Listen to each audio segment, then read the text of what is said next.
നടനും നിർമ്മാതാവുമായ ബാദുഷയ്ക്കെതിരെ നടൻ ഹരീഷ് കണാരൻ ചില ആരോപണങ്ങൾ ഉന്നയിച്ചിരുന്നു. ഫ്ലോറിലെ ട്യൂബ് ലൈറ്റ് മാറ്റാൻ കഴിഞ്ഞ ആഴ്ചത്തെ മീറ്റിംഗിൽ ഞാൻ പറഞ്ഞതാ. ഒരു ട്യൂബ് ലൈറ്റ് മാറ്റാൻ സാറിന് ഇത്രയൊക്കെ ദിവസം വേണം. ഞാനേ ഇപ്പൊ ഒരു അത്യാവശ്യ കാര്യം ഇവിടെ ചെയ്തോണ്ടിരിക്കുക. സാറേ, അത് മാത്രല്ല, ചെയ്യാന്ന് പറഞ്ഞ പല കാര്യങ്ങളും സാർ ഇതുവരെ ചെയ്തിട്ടില്ല. ആ വിഷയത്തിൽ ബാദുഷയ്ക്കും ചില കാര്യങ്ങൾ പറയാനുണ്ട്. എന്താണ് അദ്ദേഹത്തിന് പറയാനുള്ളത് എന്ന് അദ്ദേഹം തുറന്നു പറയുകയാണ്. അദ്ദേഹത്തിന്റെ ആദ്യ പ്രതികരണം ന്യൂസ് മലയാളത്തിലൂടെ പുറത്തു വരികയാണ്.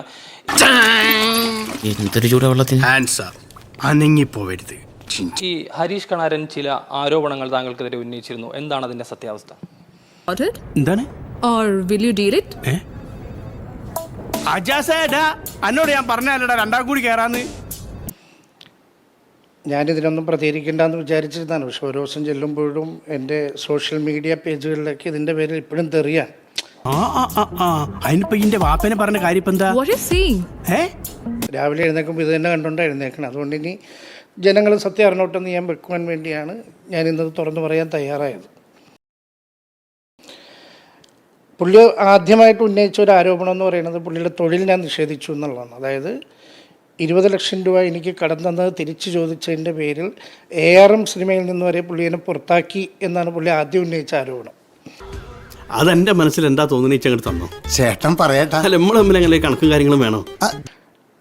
ആ സിനിമയുടെ ഒരു കാര്യം എന്ന് പറഞ്ഞാൽ പ്രൊഡ്യൂസർ ഡയറക്ടർ ഞാനും കൂടി ഇരുന്നിട്ട് എല്ലാ കാര്യങ്ങളും തീരുമാനിക്കണം. ആണോ? അങ്ങനെയാണ്. അടുത്ത കൊട്ടേഷൻ അങ്ങനെ കൊടുത്താലോ? ഹരീഷ് കണാരനോടും പറഞ്ഞു, ഹരീഷ് ഇതാണ് സംഭവം, 50 ദിവസത്തെ ഡേറ്റ് വേണം, 5 ലക്ഷം രൂപയെ ബഡ്ജറ്റുള്ളൂ എന്ന് പറഞ്ഞപ്പോൾ അത് ഭയങ്കര കുറവായി പോയല്ലേ ബാധക, എനിക്കൊരു 15 രൂപയെങ്കിലും വാങ്ങിച്ചു തരൂ എന്നുള്ളൊരു സാധനം വന്നപ്പോഴാണ് ഞാനല്ല പുള്ളീനെ ഒഴിവാക്കിയത്, പ്രൊഡ്യൂസറാണ് ഒഴിവാക്കിയത്. അതിപ്പോ ഒരു 10 ലക്ഷം മതി. 10 ലക്ഷം നമുക്ക് അത്രയും പൈസ കൊടുത്ത് ആളെ വെക്കാൻ പറ്റില്ല എന്ന് പറഞ്ഞ് പുള്ളി പ്രൊഡ്യൂസറെ ഒഴിവാക്കി, അല്ലാതെ ഞാൻ ഒഴിവാക്കിയിട്ടില്ല. എന്നിട്ട് ഡയറക്ടർ ജിതിൻ അന്ന് തന്നെ പറഞ്ഞ് ഞാനൊന്ന് പുള്ളീനെ വിളിച്ച് സംസാരിക്കട്ടെ എന്ന് പറഞ്ഞ് രാത്രി ഞങ്ങൾ ഇരിക്കുമ്പോൾ ജിതിൻ 2-3 പ്രാവശ്യം ഇയാളെ വിളിച്ചിട്ടും പുള്ളി ഫോൺ എടുത്തില്ല. ഇന്നലെ നീ എന്താ പറയാണ്ട് ലീവ് എടുത്ത്? ഞാൻ മെസ്സേജ് അയച്ചിട്ടുണ്ടേനു. ഫോണിൽ കൂടെയാണോ ലീവ് ഉണ്ടാക്കണം? അല്ല, നിങ്ങളെ മുഖത്ത് നോക്കി എനിക്ക് പറയാനുള്ള ധൈര്യമില്ലാത്തതുകൊണ്ട്. അയ്യോ, സിനിമ കിട്ടുന്നില്ല, അതിൽ പിന്നിൽ ബാദുഷയുടെ കൈകളാണ്, അല്ലെങ്കിൽ ആ രീതിയിലുള്ള ആരോപണങ്ങൾ ഉന്നയിക്കുന്നുണ്ട്. എന്താണ് അതിനെക്കുറിച്ച്? മുതലാളി, നമ്മുടെ സൈറ്റിലെ പണിയുടെ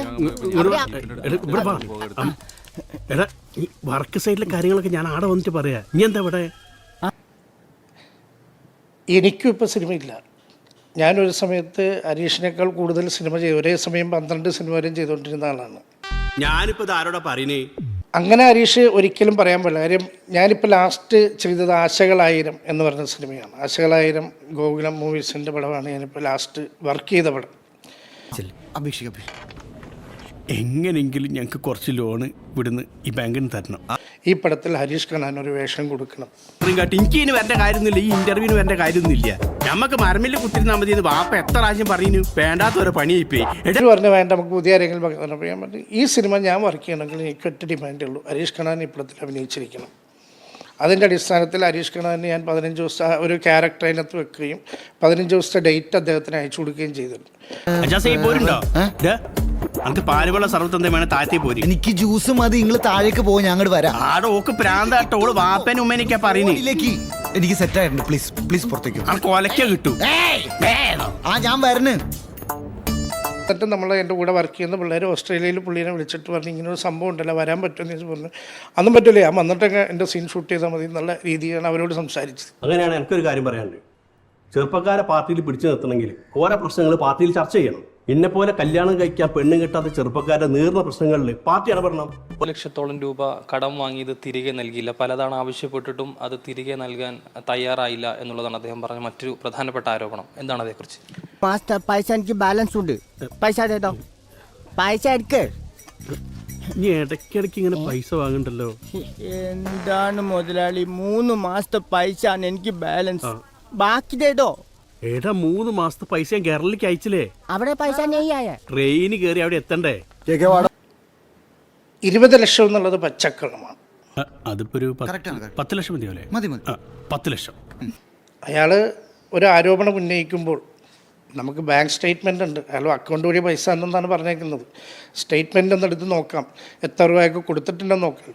ശരിയാണ്, ഞാൻ അയാളുടെ 20 ലക്ഷം രൂപ ചോദിച്ചായിരുന്നു, ഞാൻ തിരിച്ചു തന്നോളാം എന്നും പറഞ്ഞു തന്നെയാണ് അദ്ദേഹത്തിൻ്റെ ചോദിച്ചത്. ഞാൻ അദ്ദേഹത്തിന് വേണ്ടി നന്നായി. ആ മോള് അതിൻ്റെ ഇടയ്ക്ക് ഒരു തെണ്ടി ഗുളിക വാങ്ങാൻ വന്നു.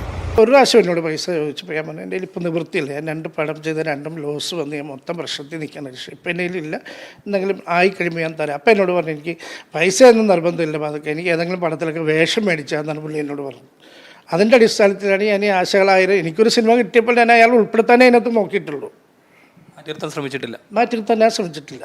അതിനുള്ള കരുക്കളൊക്കെ ഞാൻ നീക്കി തുടങ്ങിയിട്ടുണ്ട്. എത്രയും പെട്ടെന്ന് ചേട്ടൻ്റെ സങ്കടങ്ങളൊക്കെ മാറും. ആ പോയ നീലമേഘം പെയ്തൊഴിയധികം സമയം വേണ്ട, മനസ്സിലായോ? അങ്ങനെ സംഭവിച്ച തനിക്ക് ഞാൻ വെറും ലീവല്ല, പെയ്ഡ് ലീവ് തരും. Paid leave. ഓക്കെ, മാറ്റം വിദൂരമല്ല ചേട്ടാ, വിദൂരമല്ല.